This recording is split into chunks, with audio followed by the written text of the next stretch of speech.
Primeiro, né, agradeço ao sindicato o convite para estarmos falando aí sobre esses dois assuntos que são muito importantes, são extremamente atuais, né? A PEC 186, ela virou emenda constitucional agora no último dia 15 de março. Os seus impactos, eles ainda estão por vir. E a PEC 32, apesar dela estar numa recente tramitação no Congresso Nacional, ela foi encaminhada pelo governo federal no ano passado, mas ela começou a tramitação agora por conta da ausência de funcionamento da Comissão de Constituição e Justiça da Câmara. A tramitação dela efetivamente começou agora em fevereiro de 2021. Agora foi nomeado um relator, que é um deputado de Santa Catarina. Então, os trabalhos em relação à PEC, ela vai se iniciar, como vocês já devem estar sabendo, por conta de tantas emendas que estão sendo propostas. A PEC, ela passa aí pelo Congresso Nacional, né, pelas duas casas do Congresso, pela Câmara dos Deputados, pelo Senado, tem votação em 2 turnos, e após essa votação, esse encaminhamento, que ela vira efetivamente uma emenda constitucional. Antes da gente adentrar aqui nos assuntos atinentes a esses dois temas, eu queria falar como membro, né, da assessoria jurídica do Sintufes, em que se pese estarmos ainda inseridos nessa pandemia, né, nesse momento pandêmico, e agora especificamente aqui no estado do Espírito Santo, no lockdown, nossas atividades do jurídico, elas continuam normalmente. Nós estamos atendendo todas as demandas. O Sintufes disponibilizou uma linha telefônica exclusiva para o jurídico, então vocês podem estar enviando aí mensagens do WhatsApp, estarem ligando dentro desse horário comercial, né?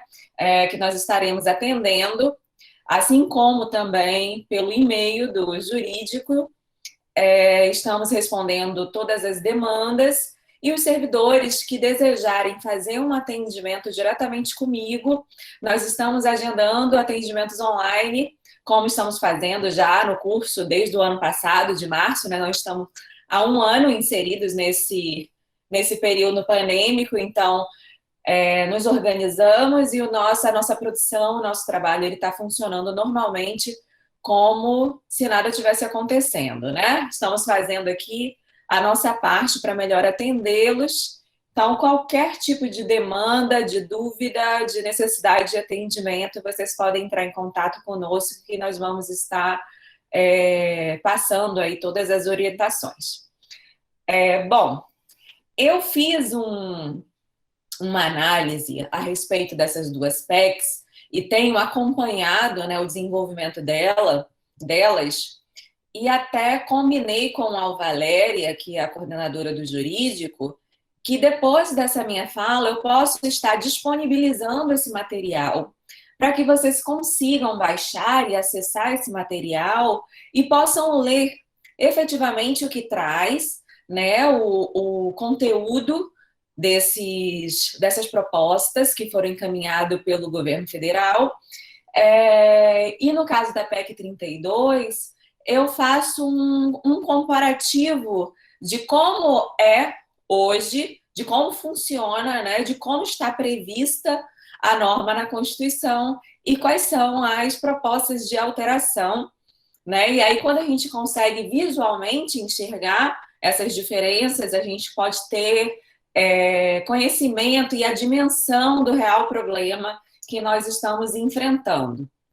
Então, eu vou estar disponibilizando esse material e já estou me colocando à disposição para outros esclarecimentos, outros encaminhamentos, outros seminários, outros grupos de estudo e desenvolvimento de propostas atinentes a esses temas, que são temas muito importantes, não só para os servidores técnicos administrativos da UFES, que é o nosso foco aqui, né, por conta da categoria que o sindicato representa, mas é um tema importante para todo o serviço público, de uma maneira geral, e para a sociedade, né, a sociedade que hoje, né, nesse momento de calamidade de saúde pública, nesse momento de pandemia, né, nós podemos contar com o SUS, com o Sistema Único de Saúde, que tem feito um trabalho brilhante, que é um sistema,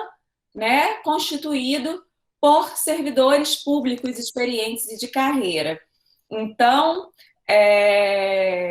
qualquer tipo de medida que venha a prejudicar a carreira dos servidores públicos, ainda mais, né, como veremos mais à frente na PEC 32, propostas de terceirizar de forma ampla e restrita o serviço público, afeta diretamente a sociedade. Antes mesmo de começar esse encontro de hoje, esse seminário de hoje, eu acabei divulgando esse seminário nas minhas redes sociais. Algumas pessoas me questionaram se esse seminário poderia ser aberto a outras pessoas para além dos servidores sindicalizados ou servidores da UFES. E eu respondi de imediato, nem sabia se poderia ou não, mas eu respondi que sim, porque não é um tema que trata exclusivamente da carreira do servidor público, é um tema que traz impactos severos na sociedade. Então, e isso num curto espaço de tempo. A população, ela precisa conhecer quais são as reais ameaças das proposições que estão sendo feitas para poderem também reagir, né? Reagir de uma maneira qualificada. Então, é um pouco disso que eu quero trazer para vocês. Não fazer um terrorismo a respeito do que está proposto, mas efetivamente a partir do momento que você toma conhecimento da severidade que são essas medidas que estão sendo encaminhadas, ainda mais que estão sendo encaminhadas num momento extremamente delicado, né? Um momento em que nós temos que enfrentar um problema de saúde em nível internacional, uma pandemia que, além de nos estar prejudicando na nossa saúde física, também na nossa saúde psicológica e emocional, que está tirando, né, os nossos entes queridos. Então, que os profissionais de saúde estão exaustos, estão há mais de um ano atuando, né, na linha de frente de combate a essa pandemia. Então, assim, um momento em que estamos completamente fragilizados de uma maneira geral, de todos os aspectos fragilizados, inclusive na questão econômica, se tem aí essas proposições por parte do governo federal que visam precarizar ainda mais não só o serviço público, não só a prestação do serviço público, mas a carreira, e aí a sociedade ela vai colher, né? Vai colher todos esses todos esses ataques que estão sendo feitos, e é importante que todos tenham uma conscientização de que se hoje esse impacto ele não parece ser direto, em poucos anos esse impacto será direto à sociedade, mesmo aqueles que não fazem parte dessa carreira. E aí, aproveitando-se, né, desse período de instabilidade, o governo federal ele encaminhou essas propostas, porque é uma questão de uma consequência lógica, esses encaminhamentos. Primeiro se propôs as reformas, né? A reforma trabalhista e a reforma previdenciária, que foram, né, concretizadas, e o próximo passo já seria a reforma administrativa. E aí se dividiu, né, entre PEC emergencial e PEC da reforma administrativa, sendo que a PEC emergencial era a PEC 186, que foi aprovada agora no último dia 15 de março. Essa PEC ela correu em regime de urgência de uma forma em que o governo federal chantageou, né? Chantageou, é essa a palavra. Houve uma chantagem ao Congresso Nacional para que essa emenda, essa PEC 186 fosse aprovada, tendo em vista que se colocou nessa PEC a liberação do auxílio emergencial. Sendo que essa PEC 186 ela já tinha sido proposta lá em 2019 e ela não guarda relação nenhuma com o auxílio emergencial. Mas, estrategicamente, o governo federal ele incluiu a liberação do auxílio emergencial a essa PEC e fez uma pressão, uma chantagem no Congresso Nacional para que ela fosse aprovada de forma emergencial, né? E o que aconteceu é que, efetivamente, isso foi concretizado e aí traz aí para o serviço público, para a sociedade, uma série de restrições, de questões que teremos que lidar aí nos próximos anos. Uma coisa dentro dessa análise inicial, né, um aspecto dentro dessa análise inicial que é importante eu trazer aqui, é que todas essas medidas de restrição que estão sendo tomadas lá desde do impeachment e de ascensão de governo Temer, né, a reforma trabalhista é de novembro de 2017, todas essas medidas em que se diz que é necessário restringir, retirar, suprimir, como se fossem medidas que serão pró-sociedade, que terão mais no futuro um resultado positivo, são argumentos falaciosos, né? A gente, em outros momentos, em outros episódios, eu pude já trazer essas informações aqui para vocês, mas é importante que vocês busquem os dados concretos a respeito desse panorama social que nós estamos inseridos, né? Os estudos empíricos aí, acadêmicos, estudiosos estão trabalhando com dados a respeito dessa temática e comprovam que todas as medidas extremas e de reformas e que têm como plano de fundo uma redução, uma supressão de direitos sociais, e aí direitos sociais de uma maneira ampla, são direitos sociais à saúde, à educação, direito social do trabalho, porque o trabalho é incluído na Constituição como um direito social. Então, todas essas medidas que tendem a suprimir direitos não tem como resultado nenhum tipo de retorno benéfico, nem para os trabalhadores e nem para a sociedade. Nós estamos aí no 4º ano em que a nossa economia decresce, né, de queda na economia, e não é por conta da pandemia, né? Não é só por conta da pandemia. Nós temos, como eu falei, a reforma trabalhista, ela foi aprovada em 2017 e o governo plantou uma ideia de que em pouco tempo, num intervalo de um ano, de cerca de um ano, nós teríamos retorno com o crescimento econômico, com o retorno dos postos de emprego. E a verdade é o que a gente tem hoje é um desemprego estrutural e uma abertura de postos de empregos precarizados, né? Sem nenhum tipo de garantias. Então, e isso não é de agora, isso não é a partir de 2017. Se a gente for analisar a história do nosso país, a história anterior à Constituição de 88, posterior à Constituição de 88, a gente vai analisar que todas as medidas que efetivamente foram tomadas visando a supressão de direitos sociais para restabelecimento da economia fracassaram, porque isso entra numa lógica completamente inversa. Se você não atende a sociedade naquilo que ela efetivamente precisa, naquilo que é básico para que ela se desenvolva, você, em contrapartida, não tem uma arrecadação de impostos, né? E aí, se você não tem um poder de compra, se você não dá à população um poder de compra, de contratação, você não vai ter, em contrapartida, um aumento da economia, um crescimento da economia. Então, assim, hoje a gente vive numa polarização política em que tudo que você se discute a respeito de direitos sociais, a pessoa te classifica como você sendo de direita ou você sendo de esquerda, você defendendo um determinado partido ou outro.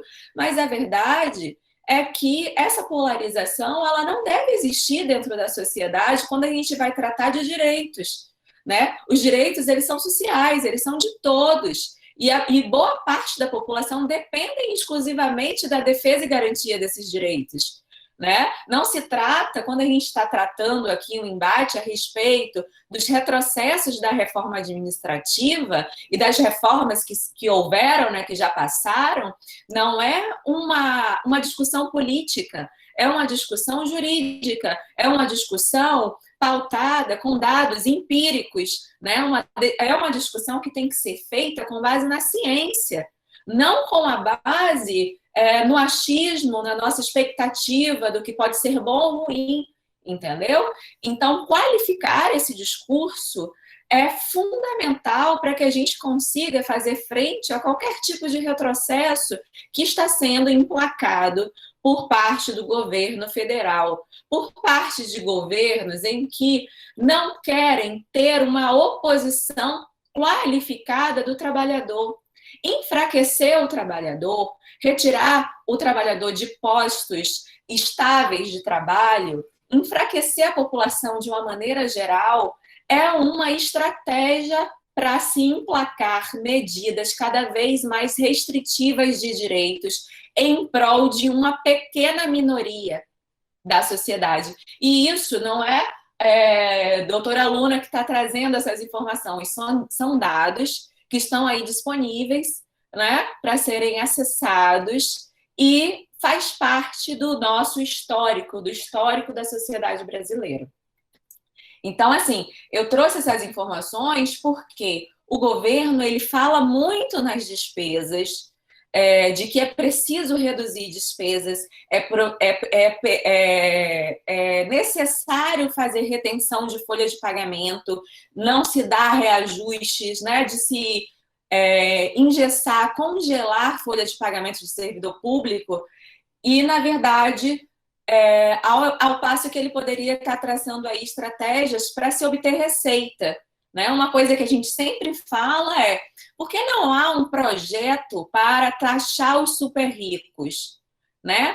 Porque sempre quem tem que arcar com os custos de um declínio econômico é sempre a parcela da sociedade que já é a mais prejudicada. Por que a gente tem que congelar investimentos em saúde e em educação em prol de uma taxação econômica que não, por exemplo, não visa uma taxação diferenciada para os super ricos? Porque não se pensa em outras estratégias de receita que não seja impactar diretamente nos direitos sociais? Porque outras estratégias de se obter receitas existem, né? Só não são emplacadas porque não é de interesse para o atual governo federal e esse ideário, né, de individualismo que traz aí, né, que remonta o próprio sistema que nós estamos inseridos, que é o sistema capitalista,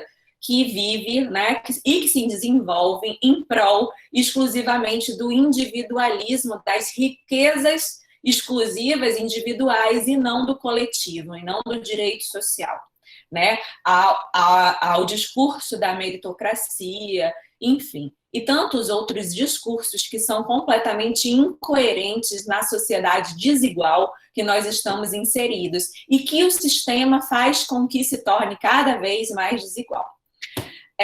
Bom, vamos lá. A emenda 109 de agora, 15 de março de 2021, que era a antiga PEC 186, o que é essa emenda? Ela cria uma cláusula de calamidade pública. É o mesmo que nós tivemos no ano passado da criação do orçamento de guerra, que visava atender às despesas decorrentes da pandemia, do combate à Covid-19. Só que a diferença é que desta vez houve uma imposição de um limite formal, de um limite material de 44 bilhões de reais para se atender todas as despesas para se combater a pandemia. E aí, esse valor de 44 bilhões de reais não é exclusivamente em relação ao pagamento de auxílio emergencial. ele atende a socorrer pequenas empresas, estados e municípios, vacinas, enfim, os gastos referentes ao combate à pandemia. E, além disso, né, além de ser uma emenda que traz uma cláusula emergencial, ela também faz uma análise orçamentária. E aí ela inclui como um projeto como uma proposta de emenda à Constituição, que é o que significa PEC, ela visou alterar, reformar, excluir determinados artigos contidos na Constituição Federal. E aí o que eu trouxe de maior impacto, né, para trazer aqui para vocês, elucidar o impacto dessa emenda que foi aprovada agora em março, é a alteração, né, a inclusão que foi feita do artigo 167-A da Constituição. Esse artigo, ele prevê o que a gente tem chamado de gatilho. Ele traz um gatilho em relação a despesas.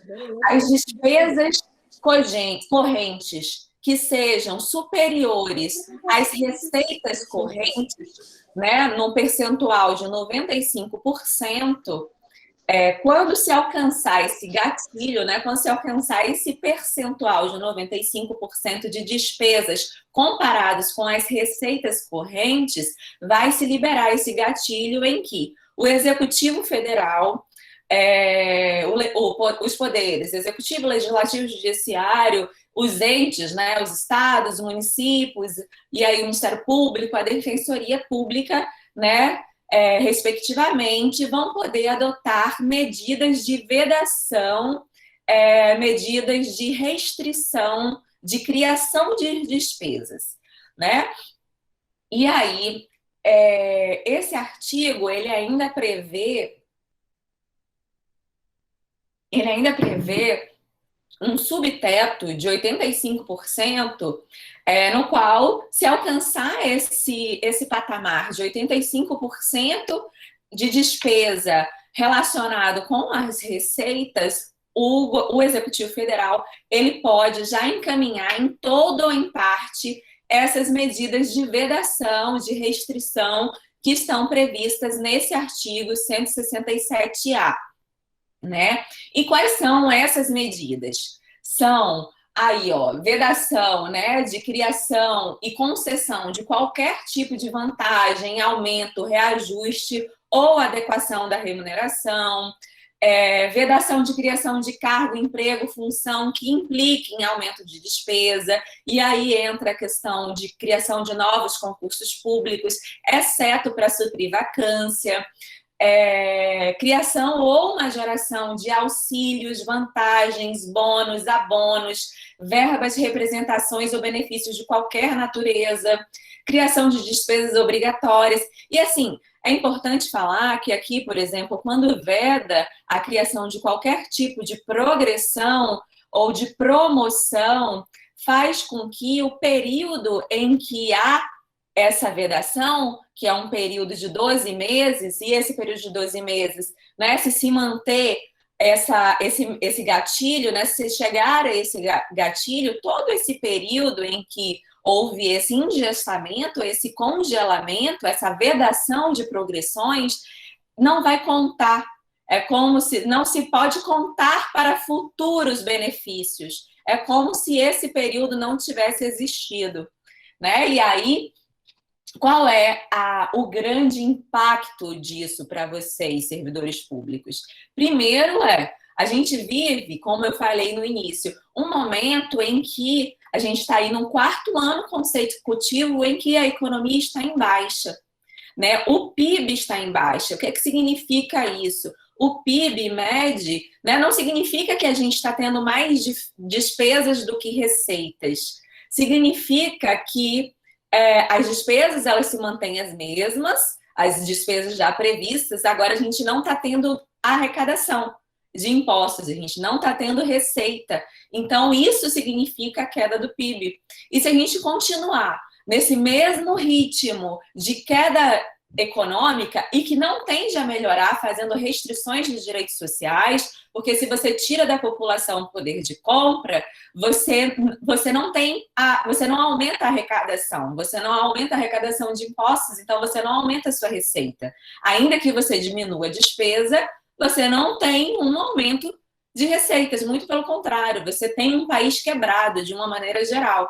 Né? Se você não atende a população no mínimo que ela precisa, a gente voltou para o mapa da fome, entendeu? Se você não atende a população no mínimo que ela precisa para se desenvolver, você tem aí um decréscimo ainda mais da economia, porque você não dá a essa população nenhum tipo de poder de compra e você não tem dessa população a arrecadação que você precisa ter.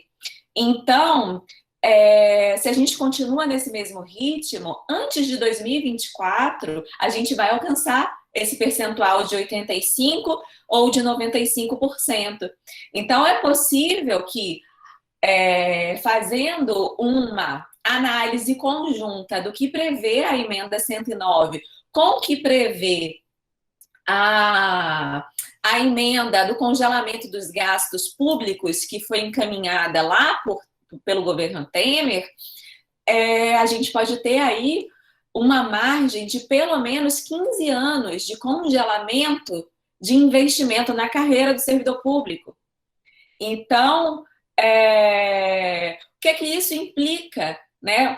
Quando você engessa a carreira, quando você engessa a remuneração nos índices de inflação que nós estamos vivendo e que isso piora gradativamente, além de você precarizar o serviço público, porque você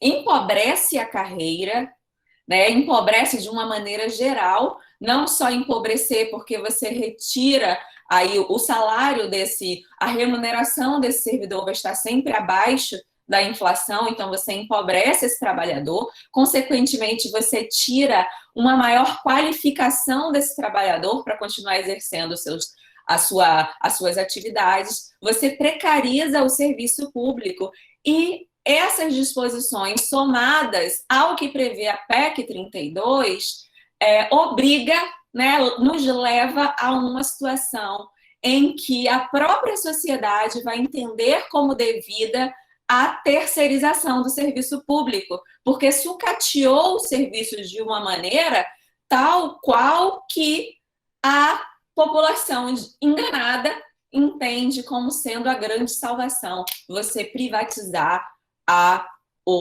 coisa pública.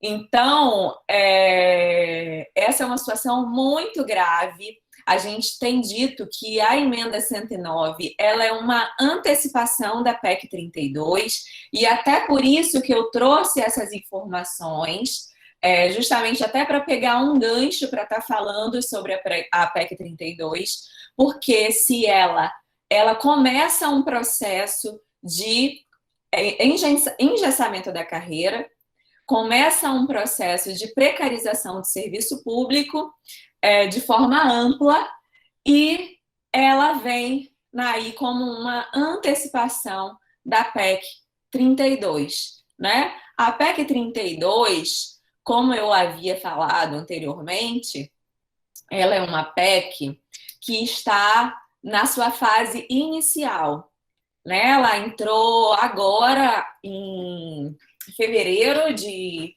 2021 na Câmara dos Deputados. O deputado relator que foi escolhido agora é o deputado Darcy de Matos, do PSD de Santa Catarina.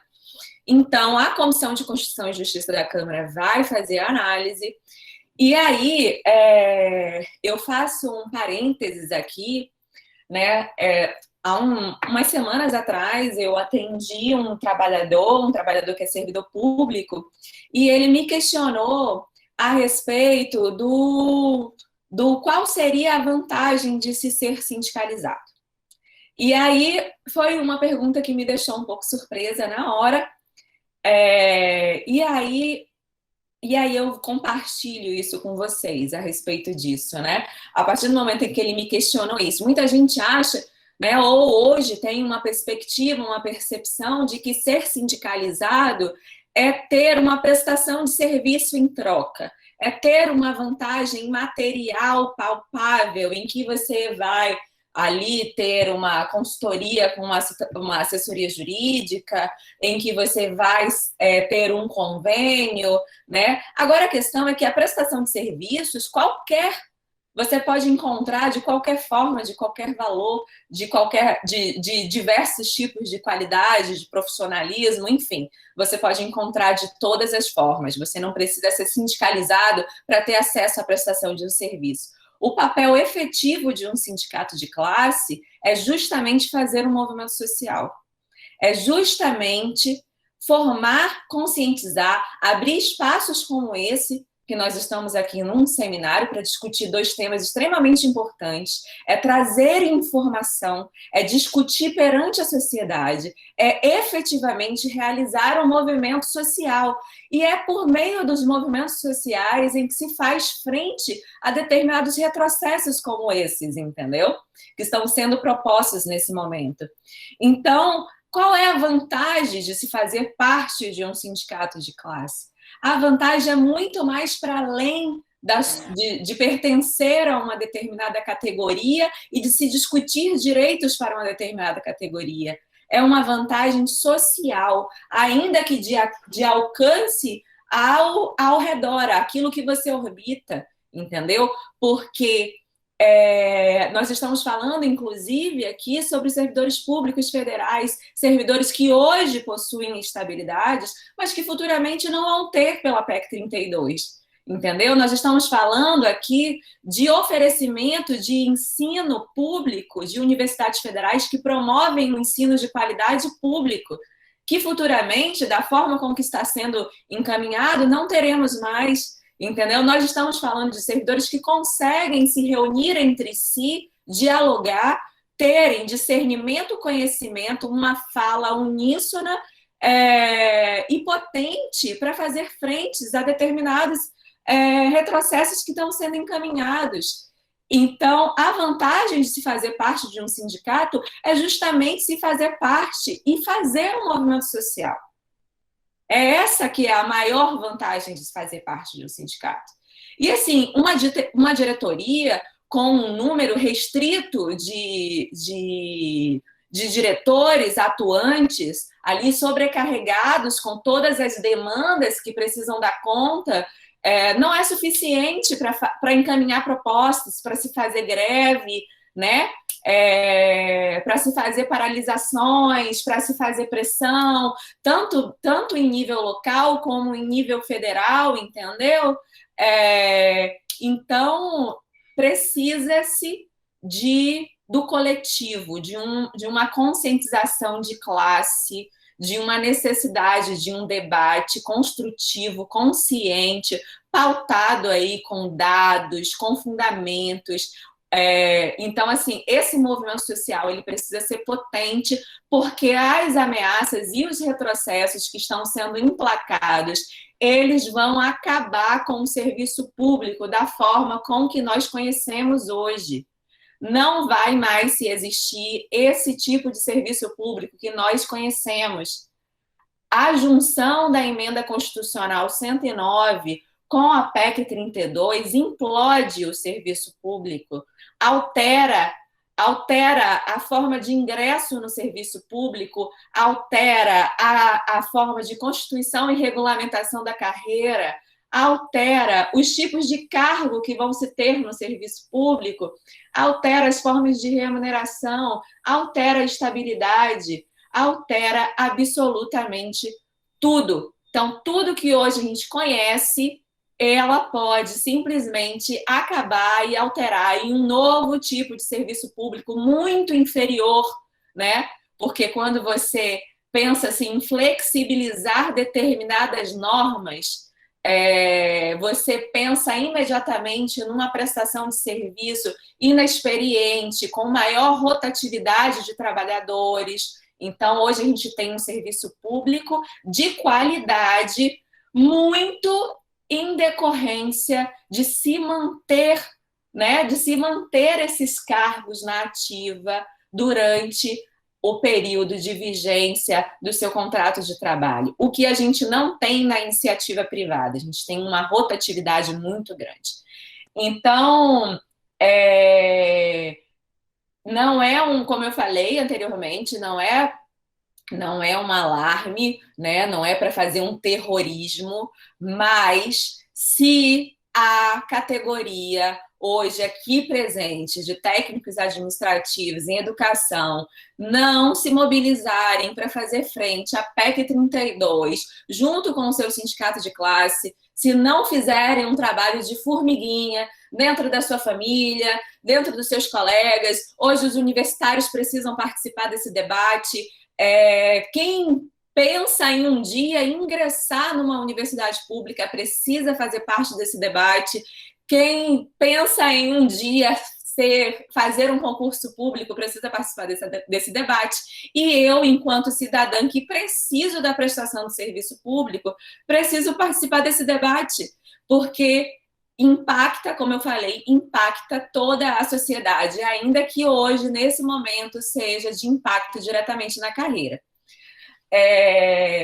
Então, assim, a PEC 32, até para a gente adentrar aqui nas questões práticas, e aí eu proponho também, com o encaminhamento, que a gente possa fazer e abrir aí um outro espaço de debate em que a gente efetivamente possa fazer um estudo minucioso do que se propõe essa PEC, que a gente cria aí uma comissão para acompanhar todos os desdobramentos dessa PEC dentro do Congresso Nacional, que estratégias efetivas sejam criadas para que essa PEC não seja aprovada da forma com que ela está prevista, tá bom?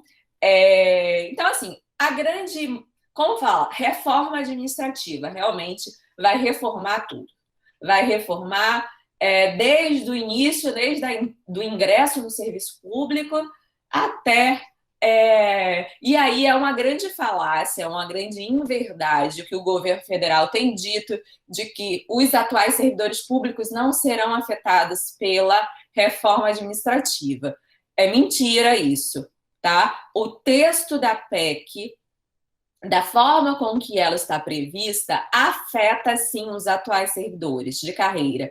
Isso porque ela altera a forma de regulamentação da carreira para que seja feita por lei complementar. Inclusive, ela retira do poder legislativo a capacidade de legislar a respeito da carreira do servidor público e atrai essa competência para o governo federal. Então, inclusive colocando a possibilidade de uma lei complementar ser superior a uma lei federal. Então, uma lei complementar que passe a falar sobre a carreira, que discrimine novas formas de regulação da carreira, vai ser aplicado a todos os servidores públicos, inclusive os ativos. Não são só aqueles que ingressarem a partir da vigência da emenda, porque o entendimento hoje jurisprudencial é que o servidor público não tem direito adquirido.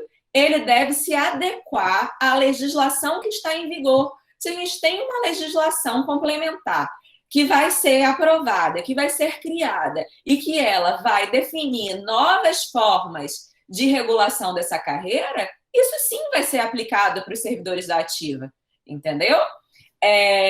Então, há um risco aí, um risco muito grande, né? Além disso, além desse risco, vamos supor que não altere, realmente não faça alteração dos servidores que já estão nativas e que já possuem a estabilidade, já passaram pelo período de estágio probatório. Vamos pensar que na melhor das hipóteses isso aconteça.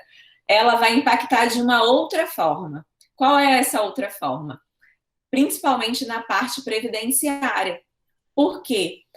A PEC 32, ela possibilita a terceirização, a privatização, dentro de um sentido amplo. A mesma coisa que aconteceu com o Canha-EBSER vai ser possibilitado em todas as esferas do serviço público mediante a regulamentação dessa concessão.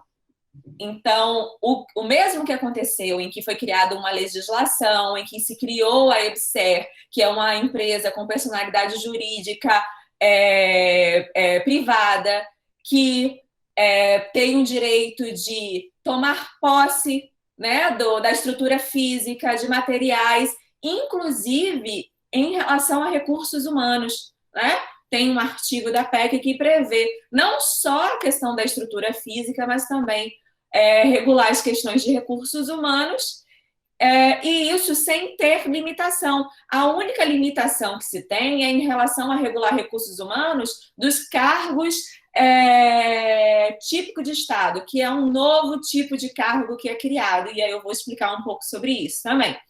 Então, vamos supor que na UFES, né, que é o nosso campo aqui de análise, o mesmo que aconteceu no CAN com a EBSER também acontece em Goiabeiras. E aí, à medida em que em outros campings, né, da autarquia, porque as autarquias, todas as atividades das autarquias vão poder trabalhar no regime de cooperação. O termo utilizado é esse pelo artigo. Então, empresas com outras que não serão pertencentes, não necessariamente deverão ser pertencentes à questão pública, né? Poderão trabalhar num regime de cooperação, fazendo, inclusive, contratação de novos tipos de trabalhadores, novos postos de trabalho. Então, o que já acontece lá no CAN? À medida em que trabalhadores da UFES, do RJU, se aposentam, são contratados trabalhadores da EBSER, vinculados à EBSER pelo regime seletista. Hoje, o nosso sistema previdenciário, né, aí de quem entrou na carreira antes de 2003, funciona da seguinte forma. À medida em que os trabalhadores se aposentam, quem está pagando essa aposentadoria são aqueles que estão na ativa contribuindo. Então, se a gente chegar num determinado momento em que esses trabalhadores que hoje estão trabalhando, na medida em que novos postos de trabalho RJU não vão mais existir, né? Não vão mais não vai ter mais concurso, não vão ser mais admitidos, quando chegar a hora desse trabalhador hoje da ativa se aposentar, ele vai ter um déficit nos seus direitos previdenciários. Provavelmente o Estado não vai nem poder custear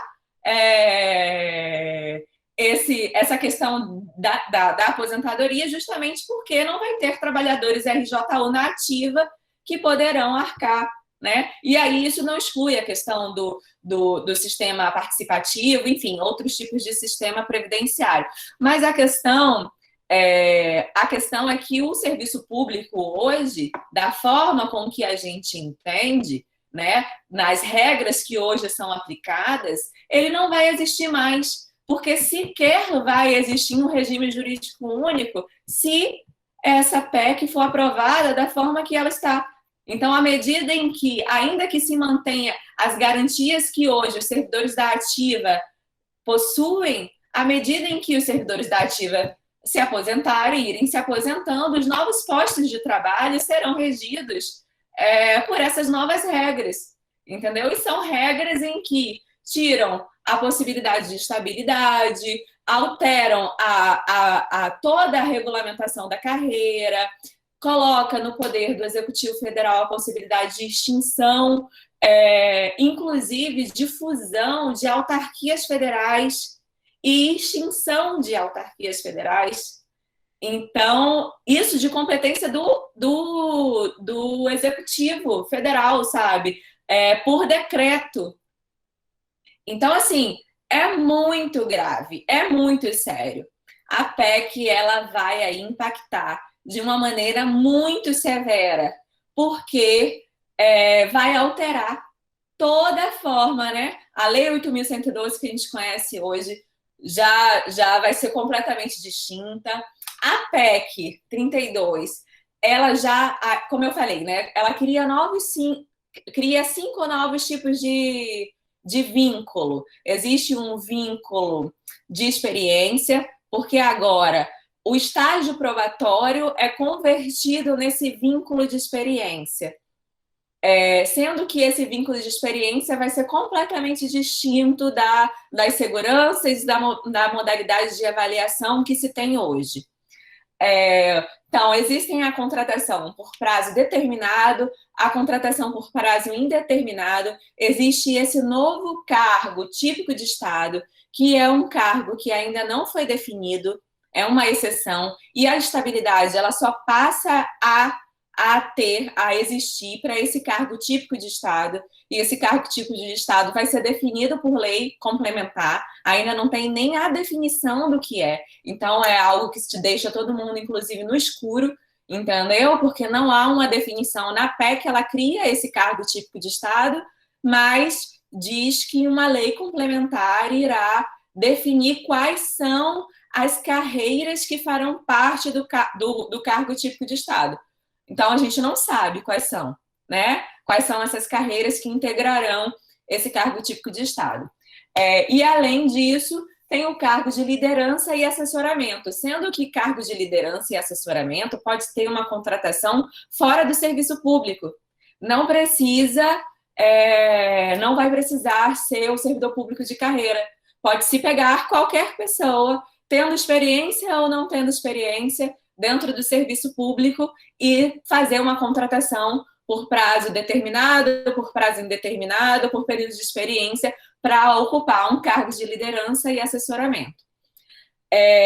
Além disso, faz uma alteração em relação à acumulação dos cargos públicos, né? Hoje, principalmente quem é da área de saúde, né, que eu trato aqui, tem um acúmulo de vínculos públicos, e eu costumo falar que os trabalhadores técnico-administrativos da UFES não fazem acúmulo de vínculos públicos por uma mera necessidade de ambição e enriquecimento, muito pelo contrário, né? São obrigados a fazerem essa acumulação de vínculos, porque ninguém, em plena sã consciência, quer trabalhar 80 horas semanais, né?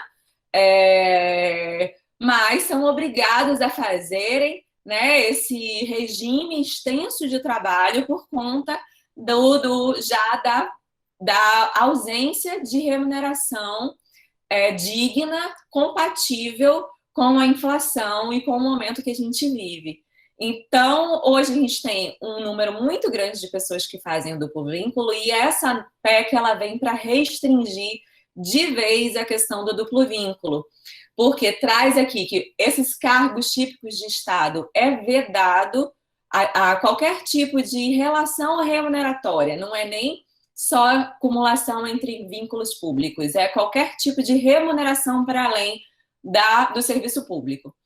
Em relação aos outros cargos, né, que não são desses típicos de Estado, possibilita dentro daqueles mesmos critérios de docente e de profissionais de saúde com carreira regulamentada, desde que haja compatibilidade de horários, que é o que a Constituição já trazia, e ele traz aqui um termo que é conflito de interesses. Quando não houver conflito de interesses, que é algo completamente subjetivo, né? O que é que vai significar conflito de interesse para acumulação de cargos? Hoje já tem uma interpretação dúbia a respeito do que significa compatibilidade de horários, que para mim é uma coisa muito simples, a compatibilidade, né? Que é não haver choque entre as jornadas, mas ainda assim existem entendimentos distintos do que seria essa compatibilidade, se é a pessoa ter 11 horas de intervalo entre as jornadas, se é a pessoa, a própria CGU e a AGU, como parecer da AGU, trouxeram a limitação de 60 horas semanais, e isso gera uma série de problemas, de mandados de segurança que nós impetramos para discutir a compatibilidade de horários. Então, se você traz, além da compatibilidade, não haver conflito de interesses, traz aí uma subjetividade ainda maior para se impossibilitar o duplo vínculo. E também tira a possibilidade de acumulação de cargos de docente com um técnico científico, que é o que havia essa possibilidade atualmente, que há essa possibilidade atualmente na Constituição. Na mesma PEC, né, que talvez vocês vão me perguntar, mas doutora Luna, em relação a quem já tem o duplo vínculo, isso vai ser alterado? Quem já tem o duplo vínculo, lá fala que duplos vínculos vigentes vai se seguir as normas atuais da Constituição, que é a questão da compatibilidade de horário, cargos privativos de saúde com profissões regulamentadas, docentes ou docente técnico-científico. Então, mantém-se. Só que a grande questão é o seguinte: hoje, boa parte dos servidores que acumulam vínculos possuem contratos temporários, né? São contratos em que ele vai se refazendo ao longo do tempo. Nem sempre são contratos permanentes. Então, assim, se no momento da alteração da emenda, da entrada em vigor da emenda, você tem um vínculo, se esse vínculo se altera posteriormente, você volta a integrar as regras atuais, entendeu? Então você perde aí, entra aí nesses critérios de compatibilidade e ausência de interesse.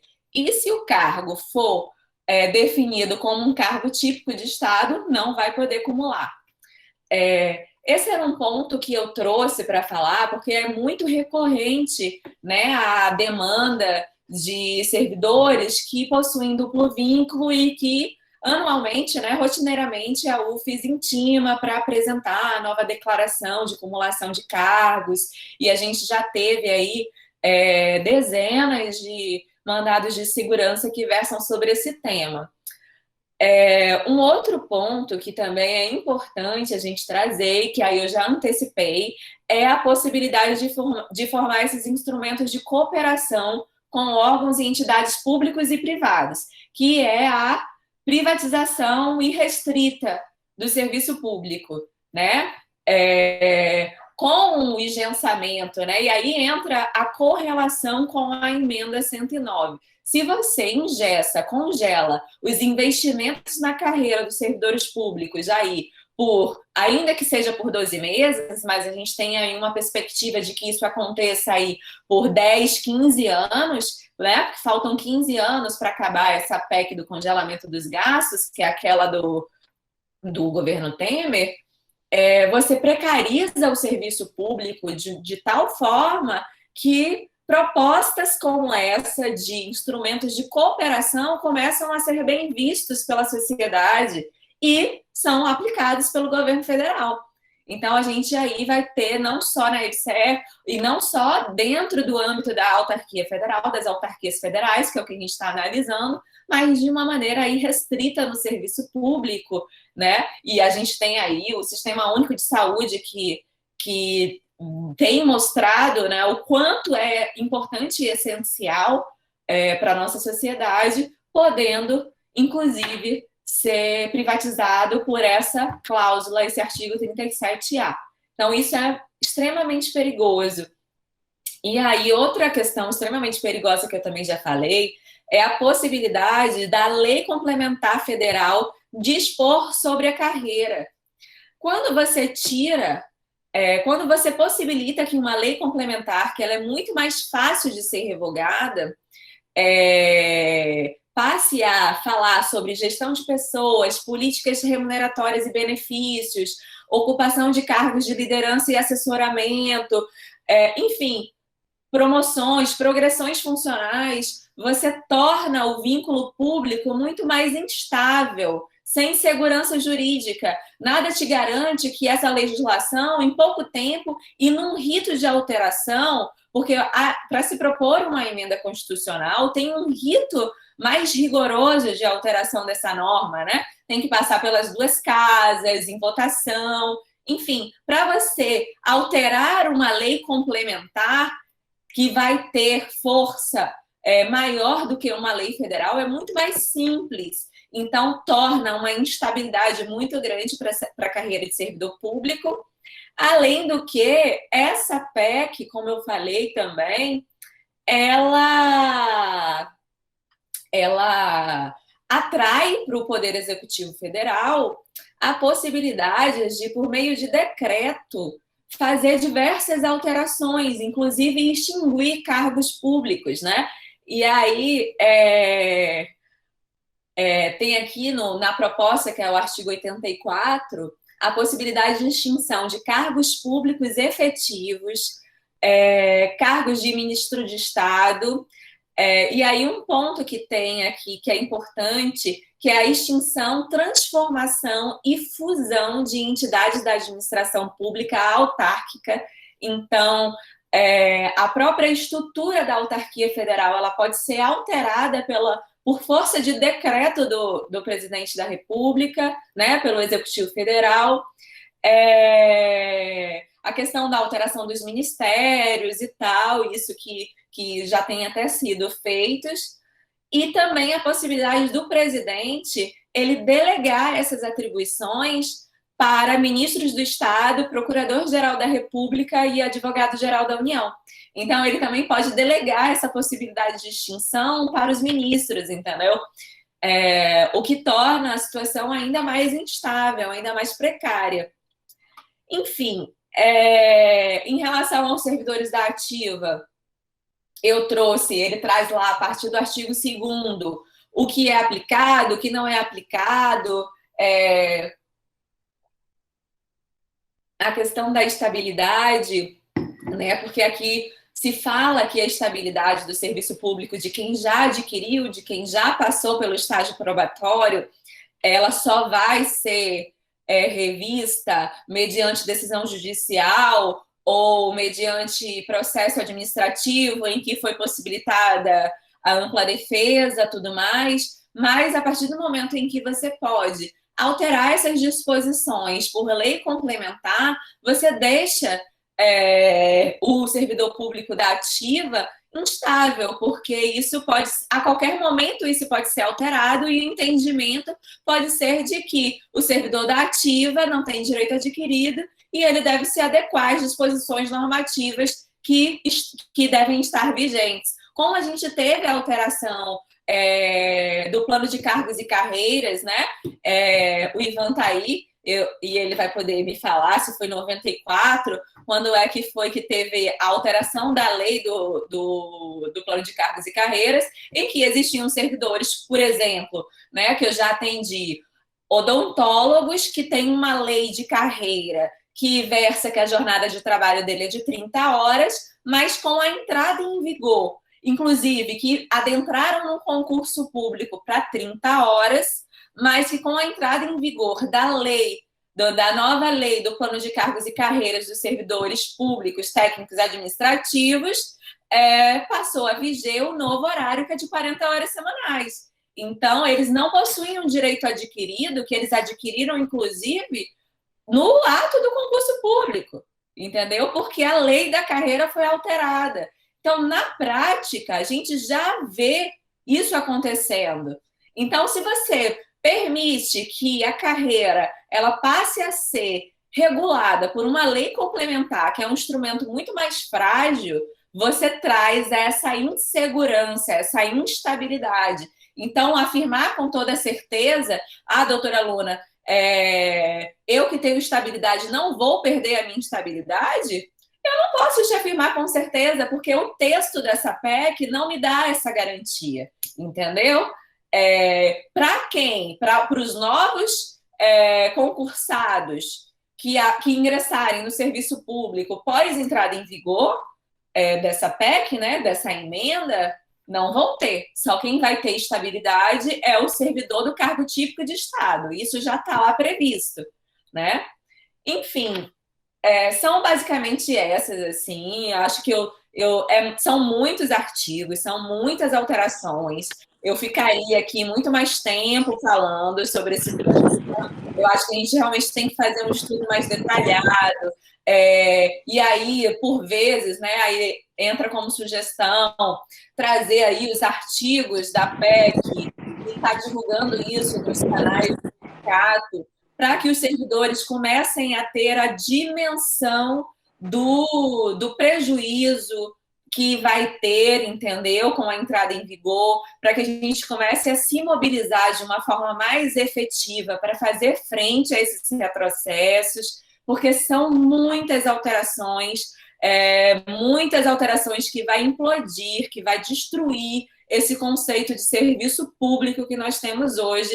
E ainda que a gente tenha uma visão exclusiva do nosso âmbito de alcance, que são aqui dos técnicos administrativos das universidades federais, o impacto dessa reforma é em âmbito nacional, do serviço público, e por isso que eu reitero, né, a minha preocupação social desses impactos também. Então é isso, eu vou abrir aí para a pergunta. Agradeço, desculpa se eu me alonguei.